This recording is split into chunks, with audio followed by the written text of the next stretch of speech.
Hi friends, आज मैं इस वीडियो में आपको बताऊँ कैसे हमें Realme GT70 या फिर Realme GT7 5G में कैसे आप इसमें स्मॉल विंडो या फिर फ्लेक्सिबल विंडोज़ को इनेबल करना है, तो कैसे आप स्मॉल विंडोज या फिर फ्लेक्सिबल विंडोज़ को इनेबल कर सकते हैं। इस वीडियो को फुल देखिए, मैं आपको स्टेप बाय स्टेप बताऊंगा। चलिए वीडियो को शुरू करता हूँ। ले चलते हैं फिलहाल अपने फ़ोन डिस्प्ले पर सकते हैं। तो सेटिंग पर एप्लीकेशन को ओपन कर लीजिएगा। नीचे आएगा तो यहाँ पे ऑप्शन देखने को मिलेगा एक्सेसिबिलिटी, तो एक्सेसिबिलिटी पे क्लिक कीजिए।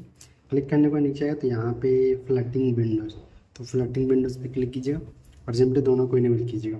अब दोनों को इनेबल करने के बाद यहाँ पे आप स्मॉल विंडोज आपका इनेबल हो जाएगा। आप कैसे इनेबल करना, कैसे बंद करना, वो भी आपको बताने वाला हूँ। जैसे यहाँ पे मैं यूट्यूब ओपन करता हूँ, देख लीजिए।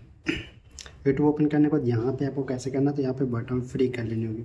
बटन फ्री करने के बाद 3 पे क्लिक कीजिए और यहाँ पे फ्लैटिंग विंडो, तो देख लीजिए यहाँ पे इस तरह से फ्लैटिंग विंडोज़ हो गया।